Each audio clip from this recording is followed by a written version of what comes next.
At-Taubah ayat ke-60. Ayat ini akan menerangkan tentang orang-orang yang berhak menerima zakat mustahik. Ada berapa golongan? 8 golongan. 8 ini ketika disebutkan oleh Allah dalam Al-Quran dibuka dengan kalimat innama. Innama sadaqatu lil fuqara. Innama itu disebut dengan adatul hasri, huruf yang membatasi hukum.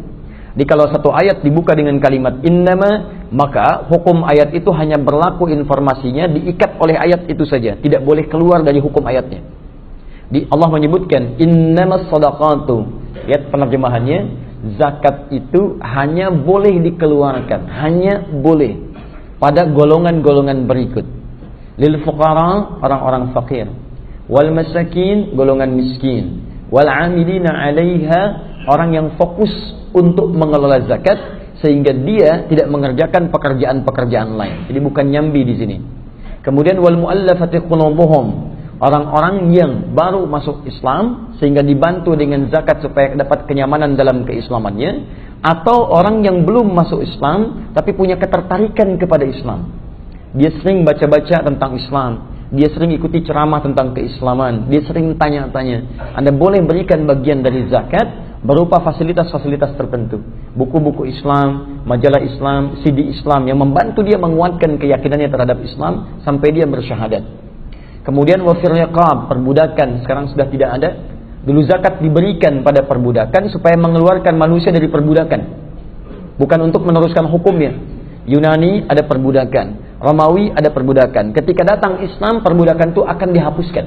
Ya, makanya muncul beberapa hukum-hukum turunan untuk melepaskan nilai-nilai perbudakan. Di antaranya zakat, supaya diberikan bantuan-bantuan itu untuk membebaskan manusia dari perbudakan. Boleh dia dibeli dari situ, hilangkan, bantu, tepikan, sehingga keluar dari hukum perbudakan.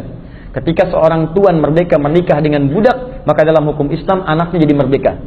Ya, status itu sengaja diberikan supaya melepaskan turunan perbudakan dari situ, sehingga Islam datang, perbudakan hilang.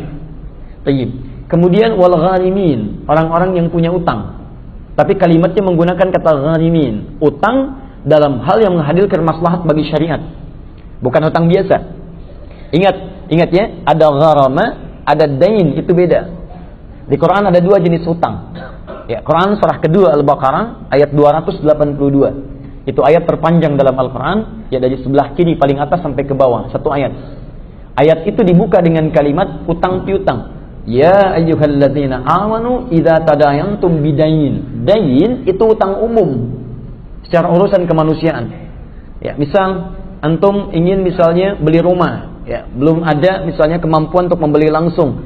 Datang ke bank syariah misalnya, ada transaksi di situ. Bank beli duluan, kemudian setelah itu dihargakan kepada antum untuk dijual. Antum nyicil bayarnya ke bank setelah dibeli oleh pihak bank itu. Terjadi jual beli antara antum dengan bank. Cicilannya itu disebut dengan dain namanya, bukan disebut dengan gharimin.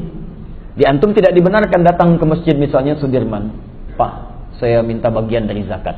Siapa? Saya pemilik utang. Apa utangnya? Cicilan rumah belum tuntas. Nah, ini tidak masuk dalam kategori itu. Gharimin, utang yang diberikan pada seseorang mendapat bagian zakat karena dia punya satu tanggungan yang pernah digunakan untuk maslahat dalam syariat. Pernah bantu bangun madrasah waktu uang ada. Begitu berjalan dalam proyek, tiba-tiba misalnya usaha sedang menurun, sehingga terlibatlah dalam pemenuhan-pemenuhan yang lain, ini belum selesai, bahkan ada utang nih di situ. Itu boleh dibantu bagian-bagian untuk menyelesaikan bagian dari utangnya. Kemudian wa fi sabilillah yang ke-7 dan yang ke-8 wa ibnis sabil. Pertanyaannya, boleh tidak kemudian zakat diberikan di luar yang 8 golongan ini? Tidak.